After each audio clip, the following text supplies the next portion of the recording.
गोस्वामी जी महाराज पूर्व प्रसंग में वर्णन किए। श्री अंगद जी महाराज रावण के सभा के द्वार पर पहुंच गए। द्वारपाल से अंगद जी ने अपने आने का खबर रावण तक पहुंचाए। रावण ने तुरंत श्री अंगद जी को लाने के लिए आदेश किया। बहुत से दूत दौड़ते हुए गए और श्री अंगद जी को लेकर के सभा में उपस्थित किए। श्री अंगद जी ने रावण को कैसे बैठे हुए देखा तो गोस्वामी जी कहते हैं कि जैसे कि प्राण सहित कोयले का पर्वत हो, सहित प्राण का जलगिरी जैसा।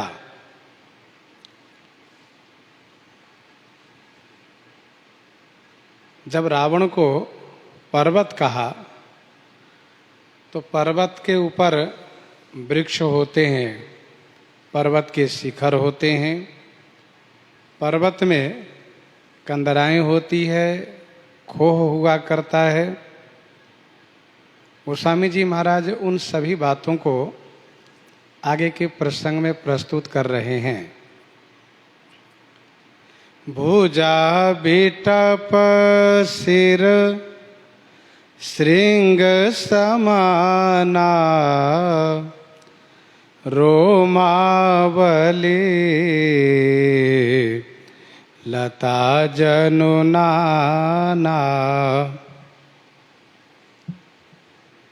भुजा बिटप, रावण की जो भुजाएं हैं यही बिटप माने वृक्ष है। सिर श्रृंग समाना, सिर माने जो उसके मस्तक है, यही श्रृंग माने शिखर के समान है। तथा जो रोम समूह है, रोमावली है, यही मानो अनेक लताएं हैं।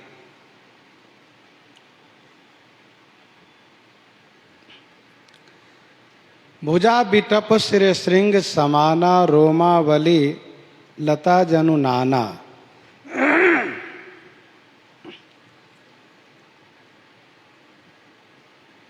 श्री राम जी के स्वरूप को गोस्वामी जी ने एक बार नहीं अनेकों बार वर्णन किए। यहाँ पर रावण के स्वरूप को वर्णन कर रहे हैं, जबकि रावण के पराक्रमों को, उसकी प्रभुता को बालकांड में भी गोस्वामी जी खूब वर्णन किए हैं। रावण जीता जागता कोयले का पर्वत है। जिस प्रकार से कोयले के पर्वत बहुत मजबूत नहीं होते, वैसे रावण बहुत मजबूत है नहीं। अंगद जी के विचार में इनकी भुजाएं वृक्ष है। अब स्वाभाविक है, जब शरीर पर्वताकार है तो भुजाएं वृक्ष के अनुरूप है ही। और जो रावण के 10 सिर है, यही श्रृंग है, शिखर है। रावण के शरीर में रोमावली भी बड़ी बड़ी है। गोस्वामी जी ने कहा यही मानो अनेक लताएं हैं। और क्या अंगद जी ने देखा कि मुख नासिका नयन अरु काना गिरि कंदरा खोह अनुमाना मुख नासिका नयन अरु काना। मुख नासिका नयन अरु काना गिरि कंदरा खोह अनुमाना। मुख, नासिका, नेत्र और कान,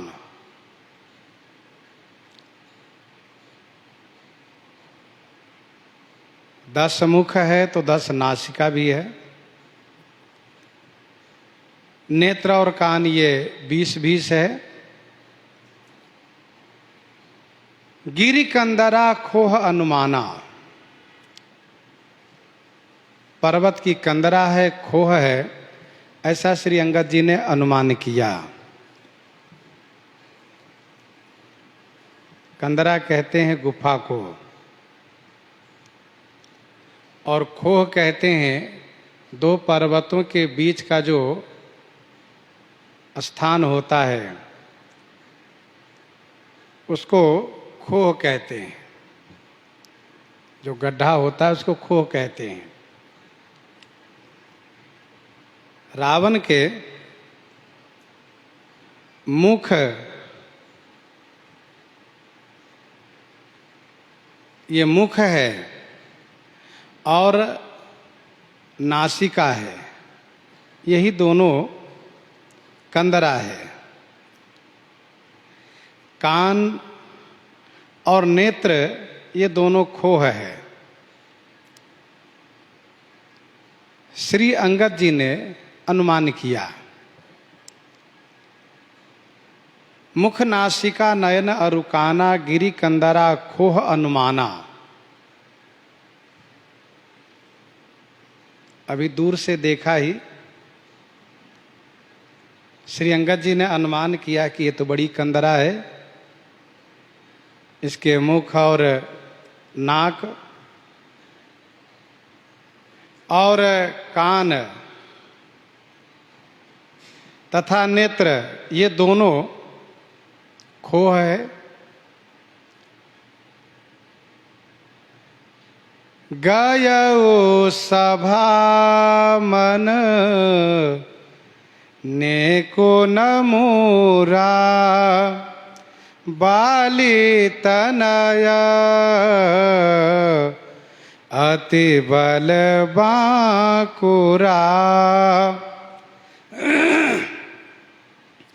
गयो सभा मन नेक न मुरा। श्री अंगद जी सभा में पहुंचे हैं। मन नेकु न मुरा, नेकु माने किंचित, जरा भी, न मुरा माने सशंकित नहीं हुआ, डरा नहीं।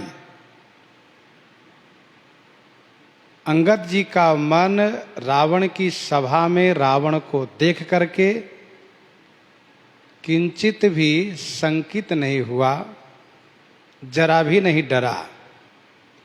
नेकु माने किंचित हो रहा, मुरा माने डरना, सशंकित होना। ऐसा क्यों? तो गोस्वामी जी कहते हैं बाली तनय अति बल बांकुरा। बाली तनय बांकुरा अति बल। बाली तनय माने बाली पुत्र, बांकुरा माने बांका है। ये बांका है, कुशल है, ये अति बलशाली हैं। इसीलिए इनके मन में कोई भी आशंका नहीं हुई, कोई डर नहीं हुआ।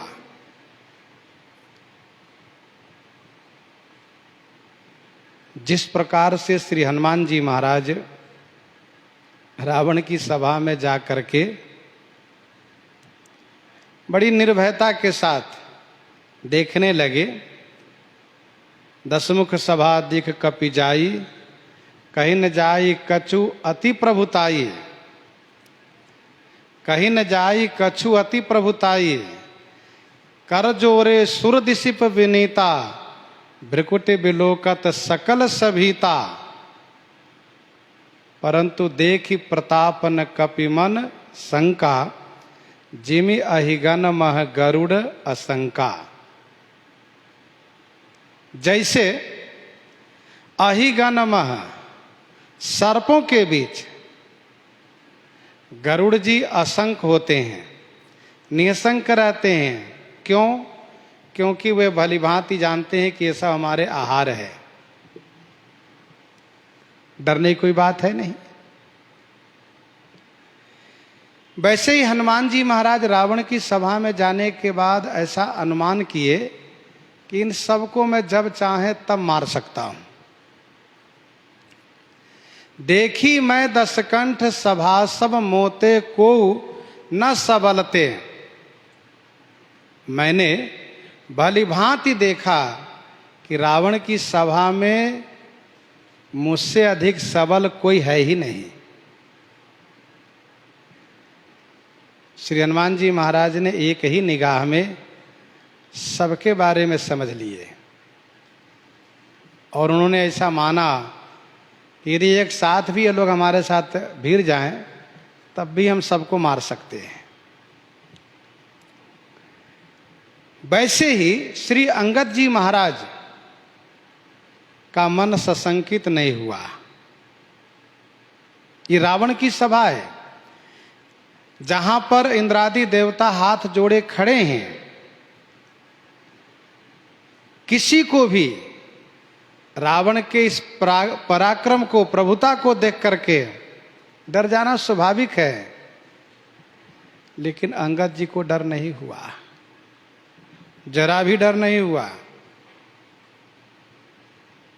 गोस्वामी जी ने इस संदर्भ में अंगद जी का परिचय उनके पिता से दिए। क्यों? इसलिए कि जैसे बाली कभी भी शत्रु से नहीं घबराया, कभी भी नहीं डरा। बाली रिपुबल सहई न पारा, वैसे ही बाली पुत्र अंगद हैं। ये घबराए नहीं, डरे नहीं। एक बात और भी ध्यान में रखना चाहिए कि जो व्यक्ति सामने वाले शत्रु को देख करके घबरा जाता हो तो वह पहले ही कमजोर हो जाता है। जिनका आत्मबल बना हुआ हो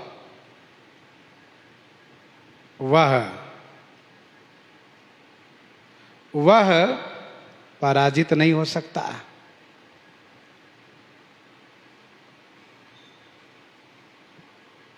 श्री अंगद जी महाराज का आत्मबल है।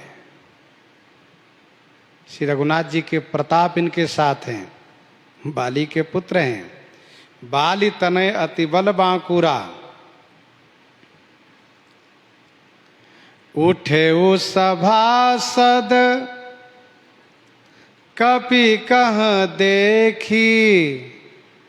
उठे वो सभासद कपि कह देखी, रावण और भा क्रोध विसेखी। रावण और भा क्रोध विसेखी।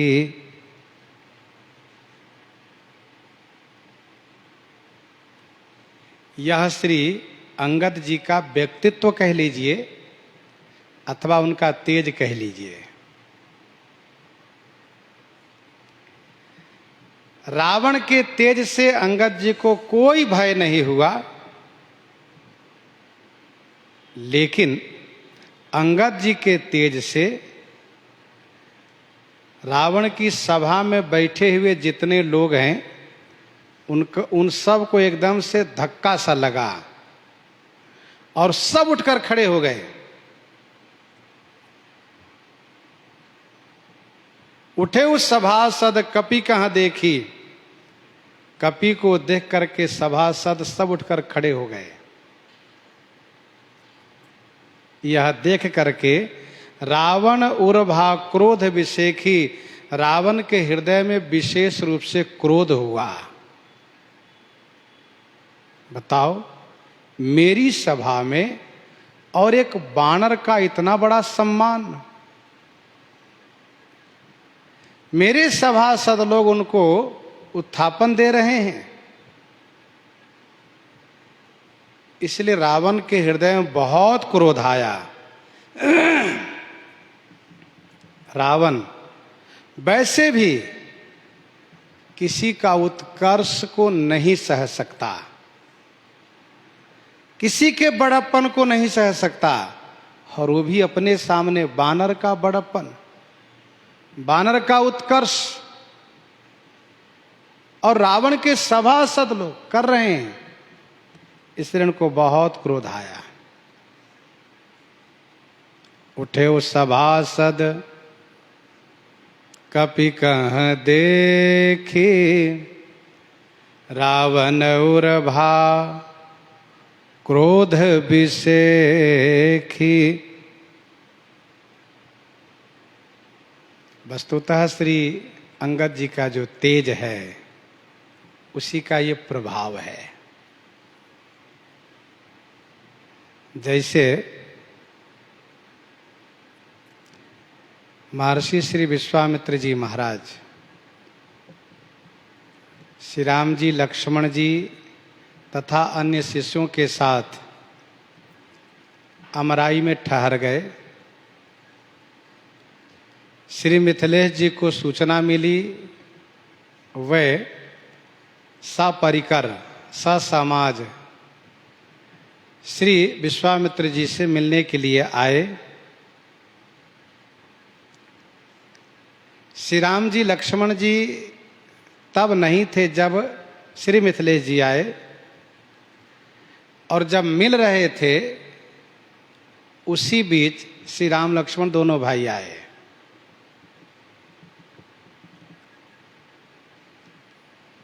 जैसे श्री राम लक्ष्मण दोनों भाई आए, वैसे ही सब सम्मान में खड़े हो गए।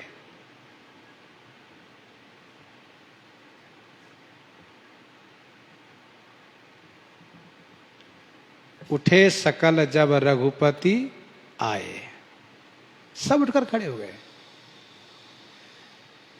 लोग इस बात को समझ नहीं पा रहे थे कि ये हैं कौन, लेकिन जब महर्षि विश्वामित्र जी ने अपने पास में बिठाया तब सबको समझ में आ गया कि इन्हीं के कोई हैं। फिर आगे का जो संवाद है वो अपने आप में बड़ा ही सुंदर सरस है।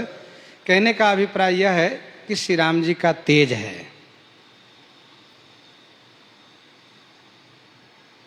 राजन राम अतुल बल जैसे, राजन राम अतुल बल जैसे, तेज निधान लखन पुनि तैसे।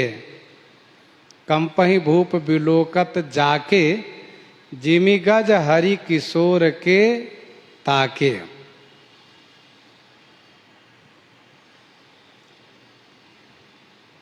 तो श्री राम जी का तेज। वैसे यहां पर श्री अंगद जी का तेज है।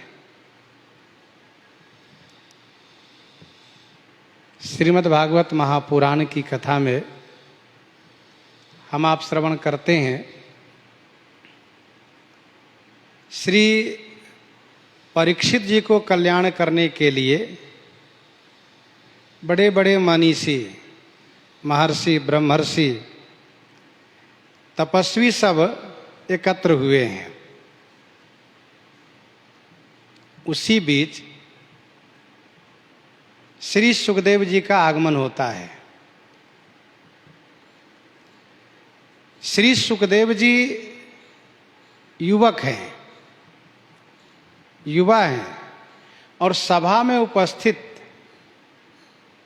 जो महर्षि लोग हैं, ऋषि लोग, वे बड़े ही उम्रदार हैं, बड़ी लंबी आयु के हैं सब। अवस्था में श्रेष्ठ हैं, फिर भी श्री सुखदेव जी का तेज का प्रभाव ऐसा पड़ा कि सभी उठकर खड़े हो गए, ऐसा वर्णन है। तो महापुरुषों का तेज होता है, जिस तेज के सामने वाले व्यक्ति परिचित न भी हो तब भी वे सम्मान के लिए आगे आते हैं। तेज परिचय की अपेक्षा नहीं कराता है कि परिचय हो तो वो सम्मान करेगा, ऐसा नहीं होता है। श्री अंगद जी को श्री रघुनाथ जी तेज देकर के भेजे हैं। ये तेज है इनका। सोचने वाली बात है कि रावण की उस सभा में सब उठकर खड़े होते हैं, जहां एक से एक दुष्ट प्रकृति के लोग बैठे हैं, और उसी सभा में यह भी कहते हैं कि नरकपि भालु आहार हमारा, कहो कवन भय करिए बिचारा। महाराज डरने कोई बात नहीं है, बानर भालू मनुष्य ये सब हमारे आहार हैं। परंतु वही लोग श्री अंगद जी को देख करके उठकर खड़े हो गए। ये इनका तेज है, इनकी प्रतिभा है। रावण उर्वा क्रोध विषेखे, एक तो क्रोध होने के कारण यह बना कि अंगद जी प्रणाम नहीं किए रावण को। रावण को लगा कि वानर मुझे प्रणाम करेगा, आते ही जोहार करेगा, ऐसा अंगद जी ने कुछ किया नहीं। और दूसरा क्रोध का कारण ये बना कि सभासद उठकर खड़े हो गए। इसीलिए गोस्वामी जी ने कहा कि रावण उर्वा क्रोध विषेखी। जथा मत्त गज जूथ मह पंचानन चली जाई, राम प्रताप सुमिर मन बैठ सभा सिर नाई, बैठ सभा सिर नाई। जथा मत्त गज जूथ मह पंचानन चली जाई। जथा मत्त गज जूथ मह पंचानन चली जाई। जथा माने जैसे, मत्त गज जूथ मह, मत्त माने मतवाला, गज माने हाथी के, जूथ माने समूह में, पंचानन चली जाई। पंचानन माने सिंह पहुंच जाए। और हाथियों के मन में जो हलचल होता है, हाथियों में जो घबराहट होती है, यूं ही समझ लीजिए यहां पर श्री अंगद जी महाराज राम प्रताप सुमिरी मन, श्री राम जी के प्रताप को मन ही मन स्मरण करते हुए सभा को सिर नवा करके बैठ गए। बैठ सभा सिर नाई। जथा मत्त गज जूथ मह पंचानन चली जाई।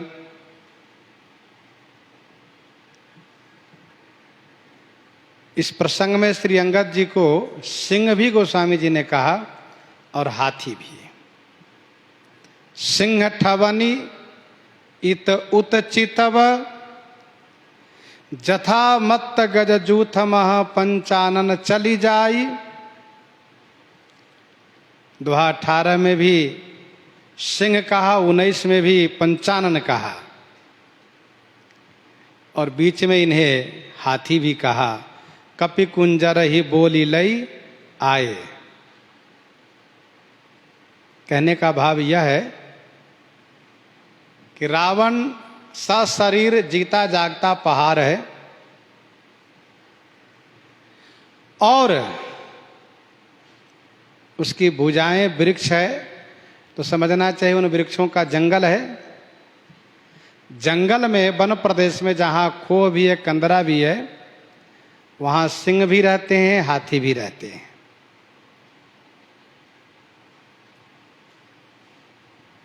वन में दोनों रहते हैं।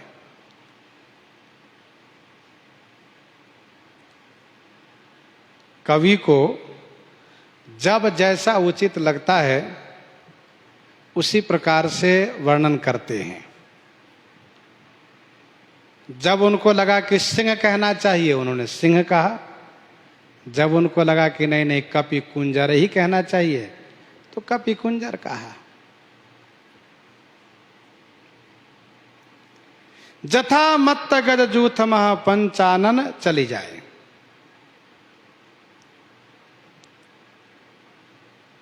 जैसे कि गोस्वामी जी ने भगवान श्री राम के लिए भी दोनों कहा। कंपहि भूप बिलोकत जाके, जिमी गज हरि किशोर के ताके। सिंह कहा और हाथी भी कहा। तहां राम रघुवंश मणि, तहां राम रघुवंश मणि, सुनिए महामहिपाल। भंजउ चाप प्रयास बिनु, जिमी गज पंकज नाल। भंजउ चाप प्रयास बिनु, जिमी गज पंकज नाल। दोनों कहा, सिंह भी और हाथी भी।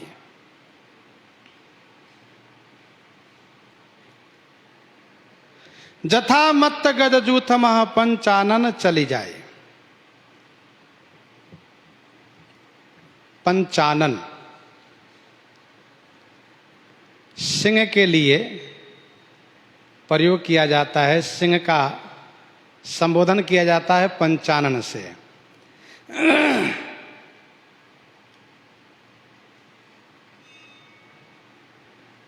वैसे इनके दो अर्थ भी किए गए हैं। पंच आनन, पंच से विस्तृत, विस्तृत अर्थात बड़ा जिसका मुख हो वह पंचानन, एक अर्थ तो ये किया जाता है। दूसरा अर्थ ये किया जाता है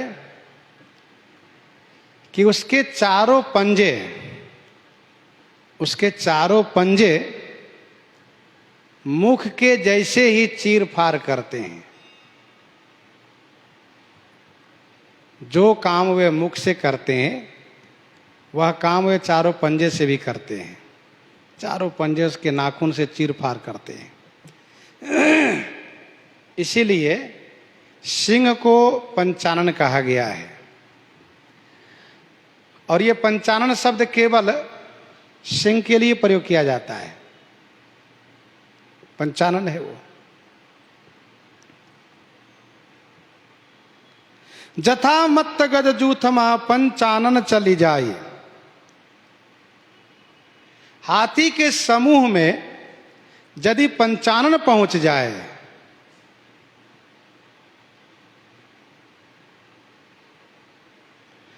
तो हाथियों में घबराहट हो जाती है। हाथी समूह घबरा जाते हैं, अब क्या होगा, क्योंकि यह सिंह है, बड़ा फुर्तीला है, ये बहुतों को मारेगा। वैसे ही रावण की सभा में असुरों के मन में आशंका होने लगी, भैया वो बानर बड़ा फुर्तीला है, और देखा इनको जरा भी भय नहीं। महाराज के सामने आए, हमारे महाराज के सामने, लेकिन एकदम से अकड़ के खड़े हैं, इनको जरा भी डर नहीं लगता। देखो क्या होता है। गोस्वामी जी कहते हैं, राम प्रताप सुमिरि मन बैठ सभा सिरनाई। सभा को प्रणाम श्री अंगद जी ने किया। सभा जिसको पंच कहते हैं, और पंच जहां हो उसी को परमेश्वर भी कहते हैं। सभा पंच के रूप है और पंच ही परमेश्वर कहलाता है। सभा को ईश्वर मान करके प्रणाम किए श्री अंगद जी। बैठ सभा सिरनाए। यद्यपि कुछ टीकाकारों ने यह भी अर्थ किया है कि श्री अंगद जी ने सबको सिर झुका करके बैठे। सब उठकर खड़े हुए थे, सब सिर झुका के बैठ गए, तब अंगद जी बैठे। परंतु जो प्रसंग का स्वरूप है, ऐसा कह देने पर प्रसंग का स्वरूप फीका पड़ जाता है। अंगद जी को देख करके सब खड़े हुए, यह अंगद जी का तेज है। अंगद जी ने सभा को प्रणाम किया, सिर नवा करके बैठे, यह अंगद जी की शिष्टता है।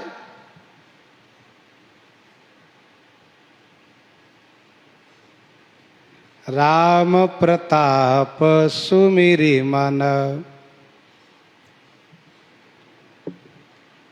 भक्त को चाहिए कि हमेशा भगवान को स्मरण करते रहें।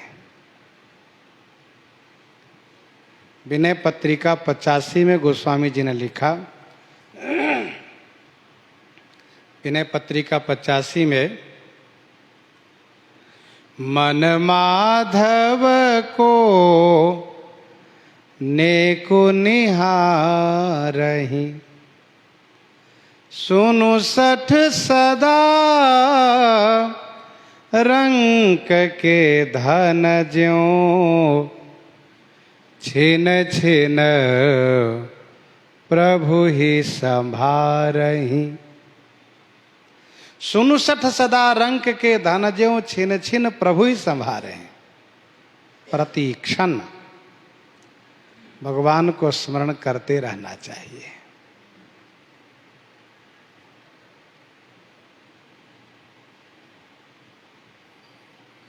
बैठ सभा सिरनाए। रावण को तो क्रोध लगा है कि सभासदों ने उठ करके सबने उनको अभिवादन किया है, इसीलिए रावण श्री अंगद जी को अपमान करते हुए पूछा, कह दस कंठ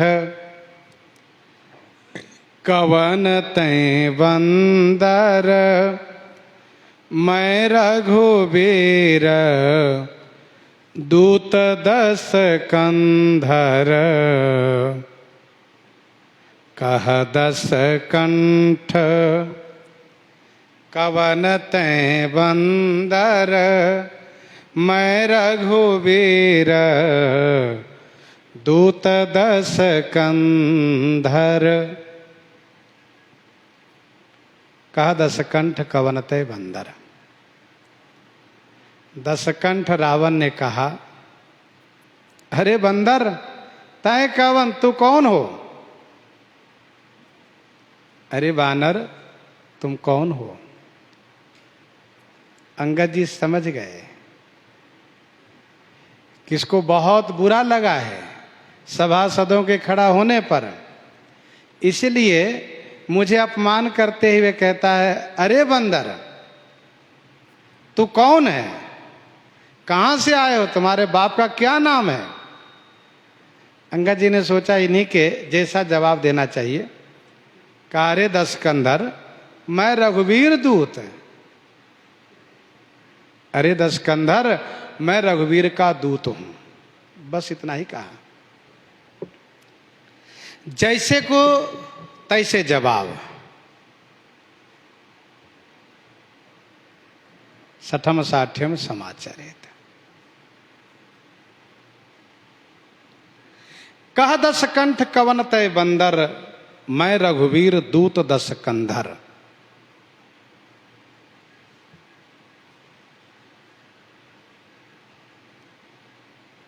श्रीमद् वाल्मीकि रामायण में अंगद जी ने कहा दूतोहम कौशलेन्द्रस्य, दूतोहम कौशलेन्द्रस्य रामस्य क्लिष्ट कर्मणा। बाली पुत्रो अंगदो नाम यदि ते श्रोत्र महात्मनः, यदि ते श्रोत्र मागतः। अर्थात अंगद जी ने स्पष्ट कहा कि मैं कौशलेंद्र श्री राघवेंद्र का दूत हूं। मेरे पिता का नाम बाली है, मेरा नाम अंगद है। बहुत संभव है यदि ते श्रोत्र मागतः, तुमने सुना भी है। मैं रघुवीर दूत दशकंधर, उन रघुवीर का मैं दूत हूं जिनमें सब प्रकार की वीरता है। त्याग वीरो, विद्या वीरो,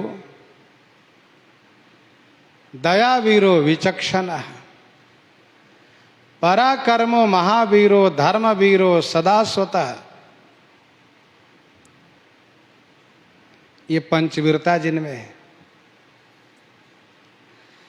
तो मैं रघुवीर दूत दशकंधर, जिनमें त्याग वीरता है, दया वीरता है, विद्या वीरता है, पराक्रम वीरता है, धर्म वीरता है, मैं उन रघुवीर का दूत हूं।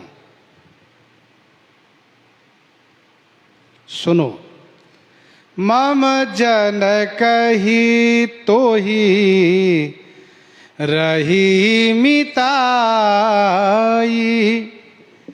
तब हित कारण आयऊं भाई। मम जन कही तो ही रही मिताई, तब हित कारण आयऊं भाई। मम जन कही तो ही रही मिताई, तब हित कारण आयऊं भाई। हे भाई, मम जन कही तो ही मिताई रही। मम जन कही मेरे पिताजी में और तुम में मित्रता थी। मम जन कही तो ही रही मिताई, मेरे पिताजी में और तुझ में मित्रता थी। हे भाई, तब हित कारण आयऊं, तब तुम्हारे हित के लिए मैं आया हूं।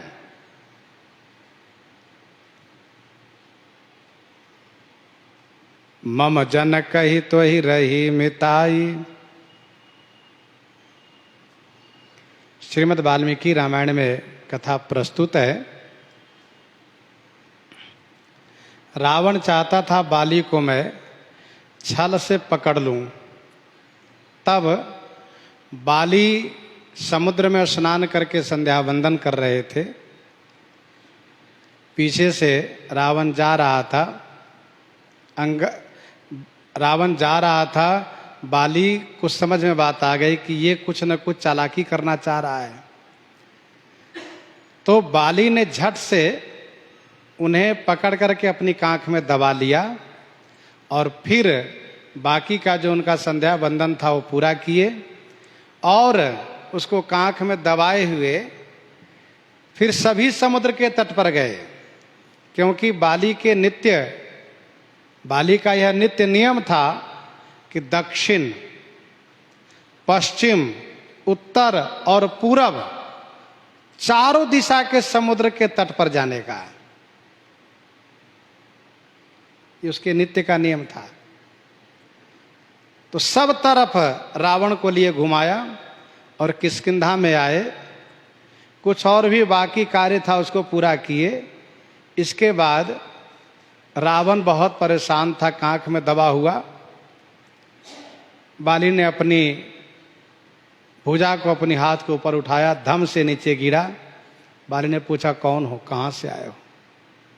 तो बेचारा बड़ा लज्जित हो गया और उसने कहा कि हम तो आए थे आपसे मित्रता करने के लिए। कौन हो? कहा लंका के राजा रावण। अच्छा अच्छा, तुम ही रावण हो? कहा। फिर रावण ने मित्रता की है। दो राजा के बीच जब मित्रता होती है तो इसी विचार पर दोनों में मित्रता विशेष रूप से बनती है कि एक दूसरे को संकट पड़ने पर सहायता करेंगे। रावण बड़ा अभिमानी, तो बाली भी कम अभिमानी नहीं था। बाली को भी कभी कोई आवश्यकता नहीं पड़ी। रावण सोचता है मैं उसका एहसान क्यों लेने जाऊं, वो भी अपना अकेले लड़ता भिड़ता रहा। बाली महाबल अति रणधीरा, बाली को किसी की सहायता की आवश्यकता ही नहीं पड़ी जीवन में। मम जन कही तो ही रही मिताई, मेरे पिता और तुझे मित्रता थी। हे भाई, मैं तुम्हारे हित के लिए आया हूं। अब कोई ये कहते हो कि बताओ, पिता के मित्र के नाते कम से कम अंगद जी को चाचा कहना चाहिए था। तो अंगद जी वहां कोई रिश्ता जोड़ने नहीं गए हैं। अंगद जी जिस उद्देश्य से गए हैं उस उद्देश्य को पूरा करना है। बड़े प्रेम से समझाते हुए कहते हैं तब हित कारण आयो भाई। और ये भाई शब्द बड़े ही प्यार का है, प्रेम पूर्वक बोला जाता है। और भाई शब्द से संबोधित करना मानो स्नेह को बरसाना होता है, स्नेह दिखाना होता है।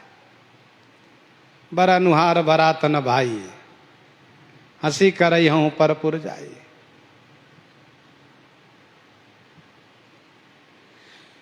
तो तब हित कारण आय हूं भाई। ऐसा मन में भूल से भी मत सोचना कि अंगद संधि करने के लिए आया है। संधि कमजोर करता है, हम संधि के लिए नहीं आए हैं। हम तो पिताजी के नाते से आपके हित के लिए आए हैं। हमने सोचा कि जब तक आप रहेंगे तब तक हमारे पिताजी के कीर्ति का स्तंभ रूप बना रहेगा। जब तक आप रहेंगे तब तक हमारे पिताजी की कीर्ति का स्तंभ बना रहेगा। उन्होंने जो कीर्ति कमाई है, बताओ, बाली ने रावण को कांख में दबा लिया था। अब आप भी मारे जाओगे तो फिर धीरे धीरे हमारे पिताजी को लोग भूल जाएंगे। तो हम तो इसलिए भी आए हैं। और पिताजी के मित्र होने के नाते, भले ही मेरे पिताजी अब नहीं रहे, लेकिन मेरा भी धर्म बना कि मैं आपको इस बात को लेकर के अवगत कराऊं, समझाऊं कि श्री राम जी से विरोध करने पर जब मेरे पिताजी का भला नहीं हुआ, वे पिताजी जिनके बल से आप भली भांति परिचित हो, तो आप कहाँ ठहर पाओगे। इसलिए श्री राम जी से विरोध छोड़ दो, इसलिए मैं आया हूं। तब हित कारण आया हूं भाई। श्री अंगद जी ने भाई कहा तब भी बहुत सुंदर संबोधन किया, क्योंकि हो ही कुठाएं सुबंधु सहाय। सुबंधु का काम होता है कि जब संकट की घड़ी हो तो सहायता करें। श्री अंगद जी ने ये नहीं कहा कि श्री राम जी ने भेजा है, ये नहीं कहा कि हम संधि के लिए आए हैं। इन्होंने यह कहा कि हम तो अपने पिताजी के मित्र के नाते आपको हित करने के लिए आए हैं। उत्तम कुल पुलस्ति करनाति, उत्तम कुल पुलस्ति करनाति, शिव बिरंची पूजेहु बहु भांति, शिव बिरंची पूजेहु बहु भांति, उत्तम कुल पुलस्ति करनाति। उत्तम कुल, उत्तम कुल के हो आप, श्रेष्ठ कुल के हो। पुलस्ति करनाति, पुलस्त के नाती हो। शिव बिरंची पूजेहु बहु भांति, शिव जी बिरंची ब्रह्मा जी को बहु भांति पूजे हो। बहु भांति माने बहुत तरह से पूजन किया है। आपका जन्म उत्तम कुल में हुआ है। श्री ब्रह्मा जी के मानस पुत्र पुलस्त, पुलस्त जी के पुत्र विश्वशर्वा, विश्वशर्वा के पुत्र रावण। उत्तम कुल, कुल की कीर्ति को ध्यान में रखो आप। ऋषि पुलस्ति जस विमल मयंका, ऋषि पुलस्ति जस विमल मयंका, तेहि ससीमह जनी हो ही कलंका। कुल को कलंकित मत करो, तुम्हारे कारण कुल की बदनामी हो रही है। उपजे यद्यपि पुलस्त कुला पावन अमल अनूप, ये तुम्हारा वंश पावन है, अमल है, अनूप है। देखो मेरे पिता के मित्र श्री पुलस्त जी के नाती और शिव बिरंच पूजेहु बहु भांति, शिव जी ब्रह्मा जी को बहु भांति माने बहुत तरह से पूजन भी किया है आपने।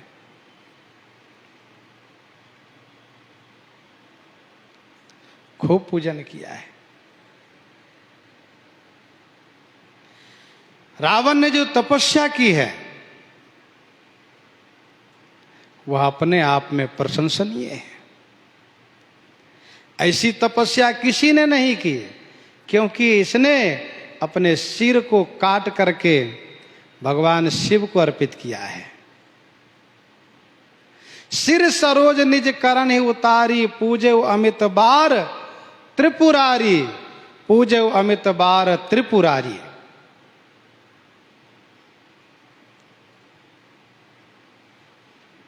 कहने का भाव यह है कि तप जप यज्ञ सब किए और अपने ही रक्त से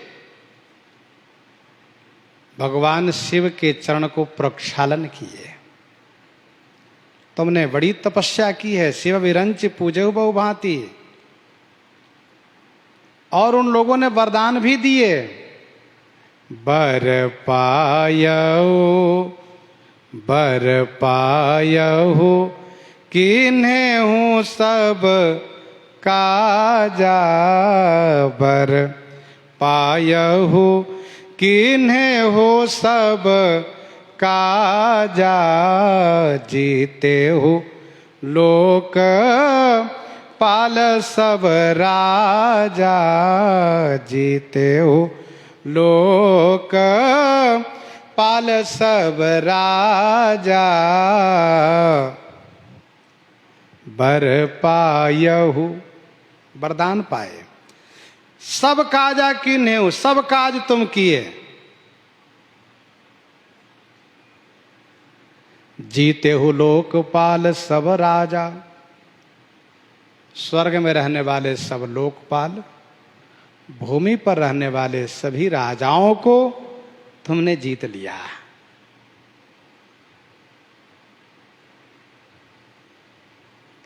बर पायहु किन्हें सब काजा। ध्यान देना, तुमने जो बल पाया तप से, श्री ब्रह्मा जी शिव जी के वरदान से, और मेरे पिताजी के पास जो बल था वह उनका निजी बल था। उन्होंने वरदान से बल नहीं पाया था। सब काम किए। मंदोदरी ने कहा, चाहिए करन सो सब करी बीते, चाहिए करन सो सब करी बीते, तुम सुर असुर चरा चर जीते। जीवन में जो करना चाहिए सब किए, सुर असुर चराचर सबको जीत लिए। श्री अंगद जी कहते हैं, बर पायहु कि नेहु सब काजा, तुमने सब काम किए, जीते हो लोकपाल सब राजा, सब लोकपाल सब राजाओं को जीत लिए।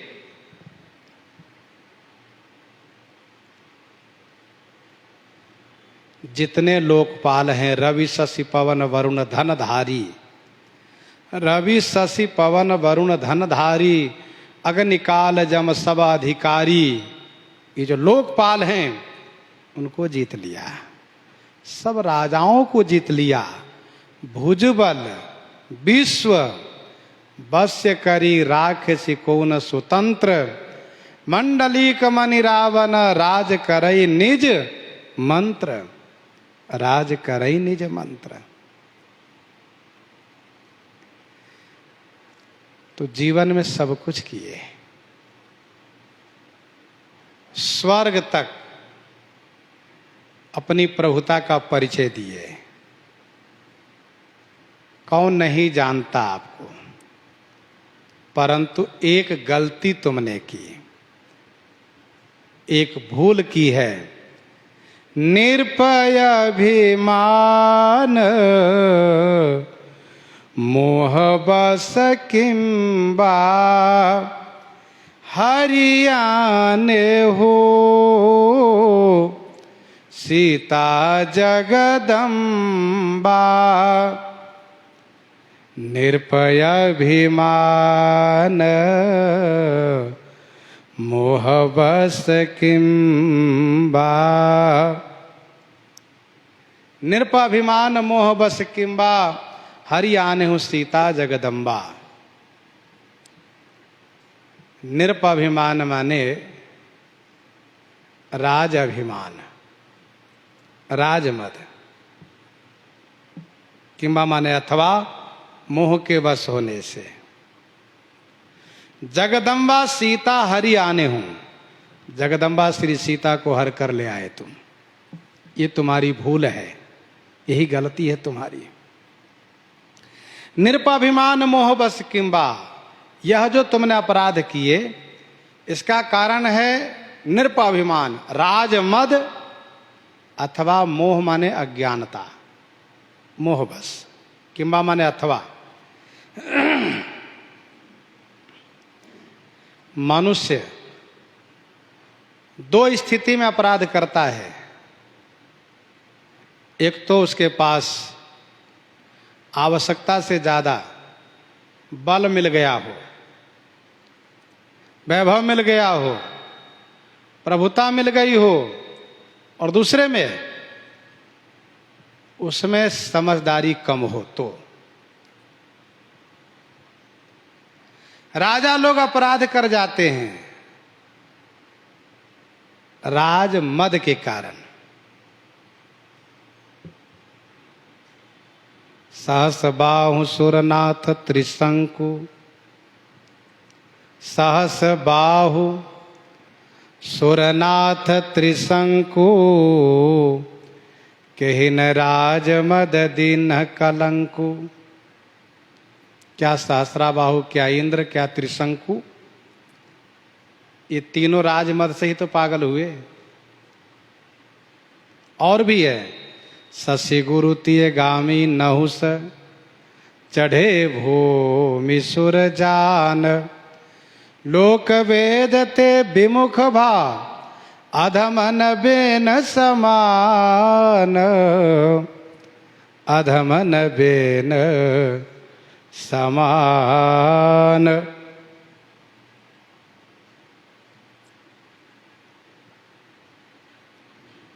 तो ये राजमद से लोग अपराध करते हैं। भगवान श्री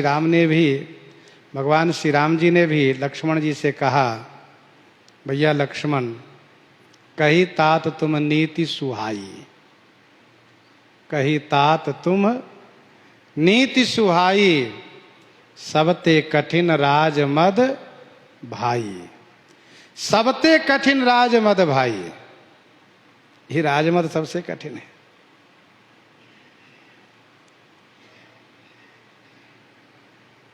नृपाभिमान मोह बस किंबा, अथवा मोह के बस होने से। मोह के बस होने का मतलब अज्ञानता के अधीन होना। मोह सकल व्याधिन कर मूला, तिनते पुण्योप जहि बहुसूला। मोह सकल व्याधिन कर मूला। तो श्री अंगद जी कहते हैं कि या तो राजा पद के अभिमान से अथवा मोह के वश होने से तुमने जगदम्बा श्री सीता जी को हरण किया है। श्री सीता जी जगदम्बा हैं। सिख हमार सुन परम पुनीता, जगदम्बा जानहु जिये सीता।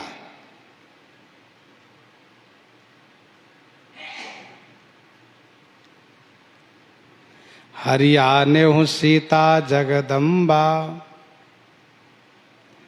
गीतावली लंका कांड 2 पद में श्री अंगद जी कहते हैं, गीतावली लंका कांड 2 पद में, तू 10 कंठ भले कुल जायो। श्री अंगद जी पहले भाग में उसकी प्रशंसा करते हैं और दूसरे भाग में रावण के उस अपराध को दिखाते हैं कि तुमने अपराध किए। रावण यदि कहता हो कि मुझसे तो अपराध हो गया, अब तो अपराध हो गया सो हो गया, अंगद जी कहते नहीं, अभी भी बात बन सकती है, तुम चाहो तो।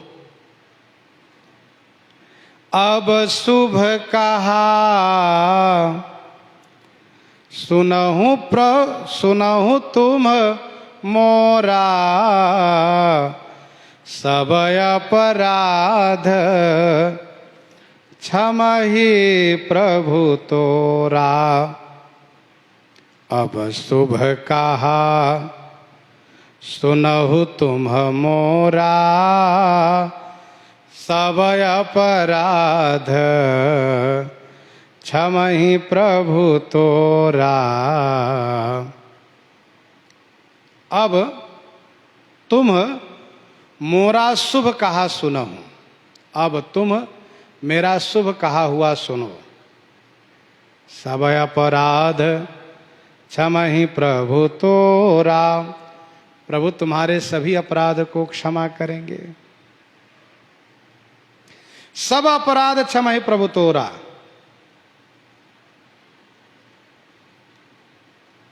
अब शुभ कहा सुनहु तुम मोरा, सब अपराध क्षमहि प्रभु तोरा।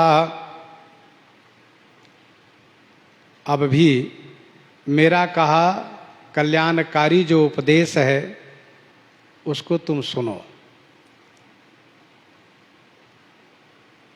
यद्यपि बड़े बड़े अपराध तुम किए हैं, फिर भी तुम्हारे सभी अपराधों को प्रभु क्षमा कर देंगे। सब अपराध क्षमहि प्रभु तोरा।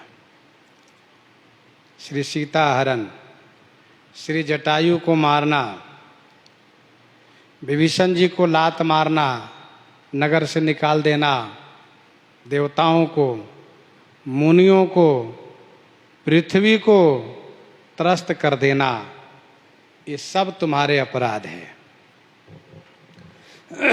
कवितावली उत्तरकांड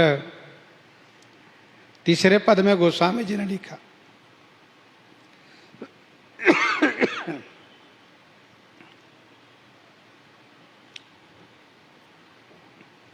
कवितावली उत्तरकांड 3 पद में गोस्वामी जी ने लिखा, वेद विरुद्ध महि मुनि साधु सशोक किए सुर लोक उजारो। वेद विरुद्ध, रावण का पूरा जीवन वेद विरुद्ध रहा है। वेद विरुद्ध महि मुनि साधु सशोक किए सुर लोक उजारो।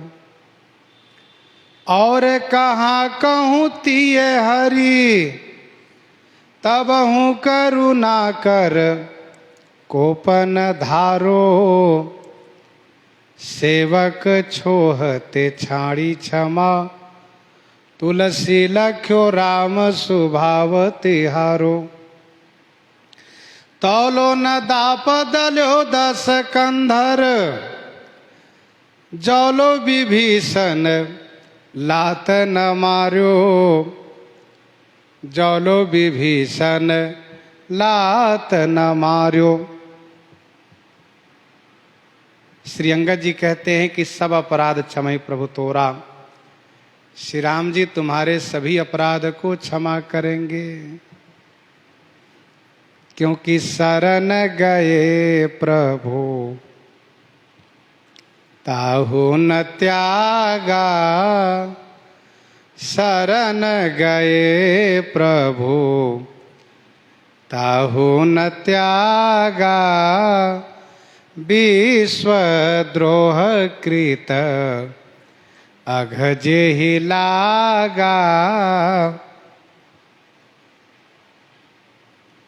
श्री राम जी शरण में आए हुए कैसे भी पापी हो, अपराधी हो, उसको परित्याग नहीं करते।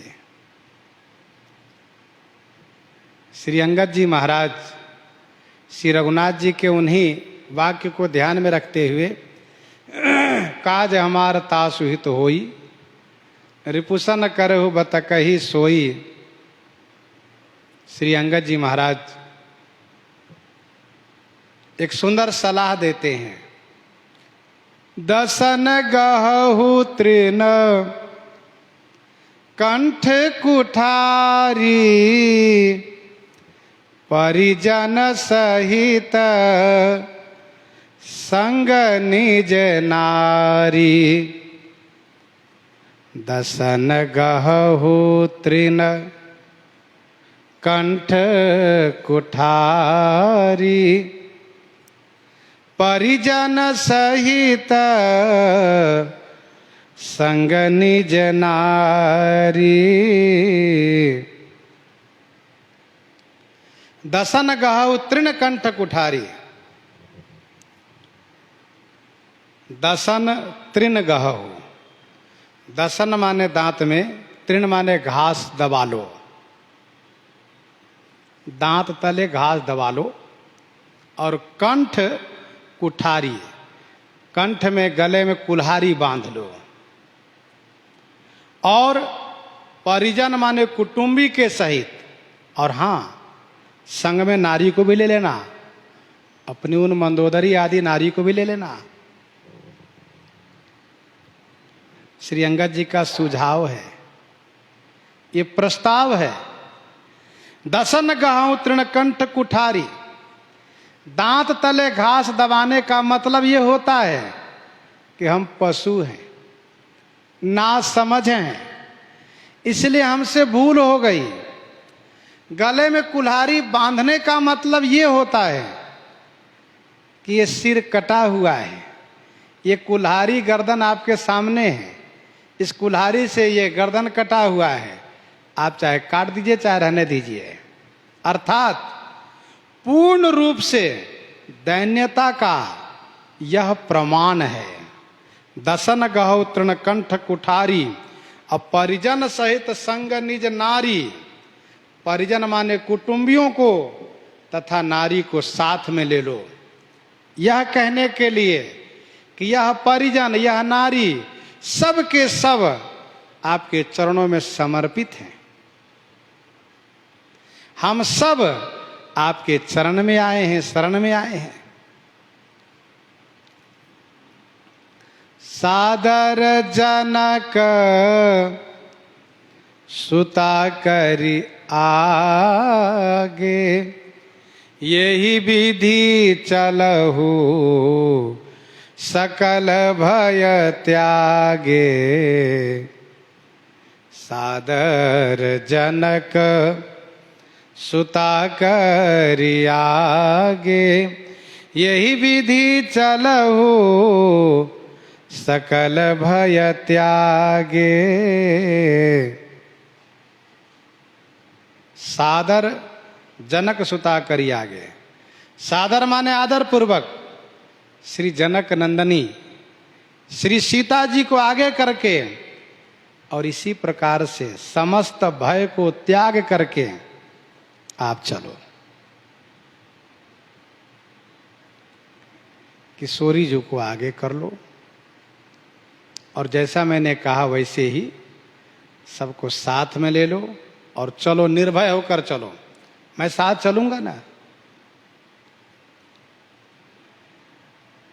श्री अंगद जी ने पूर्ण रूप से दैन्यता को, दीनता को धारण करने के लिए कहा और वो भी उसको, किसको? जो सिर झुका नहीं सकता। भला वह मुख में घास दबा सकता है? नहीं। महान अभिमानी है रावण। कुछ अन्य रामायण में वर्णन है, रावण ने मंदोदरी से कहा कि मैं भी जानता हूं कि मेरे शत्रु प्रबल हैं, वे भगवान हैं, लेकिन रावण झुक नहीं सकता। मैं झुक नहीं सकता हूं। सिर कट जाए स्वीकार है, पर सिर झुक नहीं सकता। श्री अंगद जी ने आदर पूर्वक श्री किशोरी जी को पालकी में बैठाओ, सम्मान पूर्वक चलो। और बातें तो ठीक है, लेकिन दसन गाहों तृण कंठ कुठारी, ये बातें रावण के लिए बहुत कठिन है, ये संभव नहीं है। श्री अंगद जी ने इस प्रकार से चर्चा शुरू किया है, इस प्रकार से शरण में चलने के लिए कहा है कि जो रावण के जीवन में संभव ही नहीं है, रावण अपने जीवन में ये नहीं कर सकता। तो क्या किसी ने अपने जीवन में ऐसा किया है?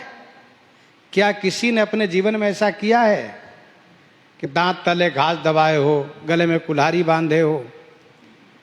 तो इसका उत्तर है कि हाँ, भक्तमाल में एक प्रसंग है। वहां दांत तले घास दबाने की बात तो नहीं कही गई है, परंतु सिर पर घास का बोझ अवश्य है। भक्तमाल जी में वर्णन है 276 कवित्त में, श्री कबीरदास जी महाराज, श्री कबीरदास जी महाराज अपनी बढ़ती हुई प्रतिष्ठा को कम करने के लिए, क्योंकि उन्होंने देखा कि प्रतिष्ठा इतनी बढ़ गई है कि सुबह से लोग दर्शन के लिए भीड़ लगा देते, महाराज दर्शन दीजिए। और दर्शन देने के बाद, महाराज हम अमुक समस्या से परेशान हैं, हम अमुक समस्या से, कोई धन के लिए, कोई परिवार के लिए, कोई बच्चे के लिए, कोई रोग को लेकर के, सब समस्या सुनाने वाले। तो कबीरदास जी ने सोचा कि थोड़ी सी अप्रतिष्ठा हो जाए तो मैं निश्चिंत होकर के भजन किया करूँगा। तब उन्होंने एक वेश्या को कहा कि मेरे साथ तुमको दिन भर रहना है। वेश्या ने कहा, नहीं नहीं महाराज, आप राजा के गुरु हैं, आपके चेले बड़े बड़े लोग हैं, सब हमको मार डालेंगे। कहा, नहीं नहीं, ऐसा कुछ नहीं होगा, तो मेरे साथ चलो, केवल रास्ते में घूमना है और तुमको मैं पैसा दे दूंगा ना, धन दे दूंगा। अब वेश्या है, उसको पैसा चाहिए, मान गई।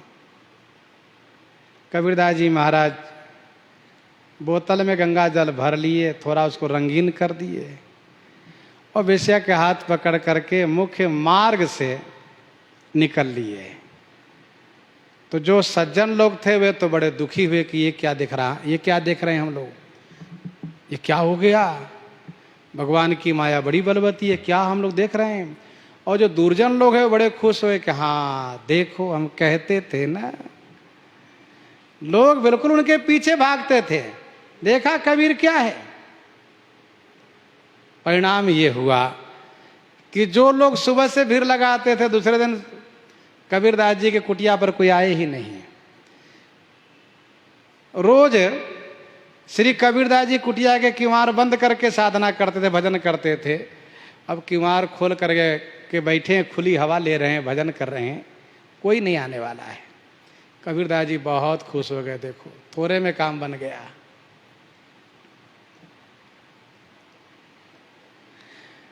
लेकिन जब श्री कबीरदास जी राजा के सभा में गए तो राजा ने उनको सम्मान नहीं किया, प्रणाम आदि कुछ नहीं किया। कबीरदास जी बैठे और जहाँ बैठे थे वहीं पर उन्होंने कमंडल से पानी गिरा दिया। तो राजा ने कहा महाराज आपकी बुद्धि भी खराब हो गई और आप विचार भी नहीं करते, बताओ राजसभा में बैठे हो पानी गिरा दिए यहीं पर। इस बहुमूल्य जो बिछावन उसको भी आपने खराब कर दिया। तो कबीरदास जी ने कहा तुम मूर्ख हो, अरे मैं पानी यहाँ नहीं गिराया हूं, तो मैं श्री जगन्नाथ भगवान के जो पंडा पुजारी हैं उनके पांव जल रहे थे, उनको बचाया है। उन्होंने मेरा स्मरण किया तो मैंने उनके पांव को बचाया, उनका पांव जल रहा था। राजा को बड़ा आश्चर्य हुआ, उसने तुरंत दूत को भेजा, जाओ। जा करके पता किया तो बिल्कुल सही बात है कि कबीरदास जी मौके पर न होते तो बेचारे जल जाते। ऐसा कहाँ। उन्होंने आकर के राजा को बताया, राजा बड़े लज्जित हुए। इन्होंने रानी से कहा कि रानी हमसे तो बड़ी गलती हो गई, अब क्या करें। एक ही उपाय है क्या, गुरु जी के पास गले में कुल्हाड़ी बांध करके चले। तो राजा ने अपने गले में कुल्हाड़ी बांधा, घास का बोझ सिर पर रखा और नंगे पांव जब निकले हैं मुख्य मार्ग से, बाजार से, तो लोग हैरान रह गए, ये क्या हो गया राजा को। एक तरफ इनके गुरुजी को हम लोगों ने देखा, दूसरी ओर राजा क्या हो गया। अब राजा पहुंचे धीरे धीरे करके श्री गुरुजी के आश्रम पर। लोगों ने देखा, अरे यहाँ क्या। जैसे कबीरदास जी ने देखा वैसे उनके गले से कुल्हाड़ी फेंकवाया, वो घास का बोझ हटवाया और उनको समझाया। श्री कबीरदास जी ने राजा को समझाया कि देखो किस लिए मैंने यह नाटक किया था और तुम्हें इस प्रकार से श्रद्धा नहीं करनी चाहिए थी। तुम्हारे मन में आशंका थी तो आकर के पूछ लेते एक बार। इस प्रकार से समझा करके उनको भक्ति में, भजन में सुदृढ़ किया। तो वहां के प्रसंग में वर्णन है कि राजा अपने गले में कुल्हाड़ी बांधकर और सिर पर घास के बोझ लेकर चले थे, अपने आप को पशु और अपराधी समझ करके। यहां श्री अंगद जी ने कहा कि सादर जनक सुता करी आगे, यही विधि चलहु सकल भय त्यागे। प्रणत पाल रघुवंश मणि, त्राहि त्राहि अब मोहि। आरत गिरा सुनत प्रभु, अभय करेंगे तो ही, अभय करेंगे तो ही। प्रणत पाल रघुवंश मणि, त्राहि त्राहि अब मोहि। हे रघुवंश मणि रघुवंश भूषण, हे शरणागत के रक्षक प्रणत पाल, अब मोहि त्राहि त्राहि, अब मेरी त्राहि त्राहि माने रक्षा कीजिए, रक्षा कीजिए। रावण, जब तुम इस प्रकार से कहोगे ना तो आरत गिरा सुनत प्रभु, तुम्हारी आर्त भरी, गिरा माने वाणी को सुनते ही तुम्हें अभय कर देंगे। अभय करेंगे तो ही तुम्हें निर्भय कर देंगे। अंगद जी ने इस प्रकार से बढ़िया सुझाव दिया, पर रावण मानेगा नहीं। प्रसंग को हम आप यहीं पर हृदयांगम करते हैं। आइए श्रवण करते हैं श्री भक्तमाल जी से।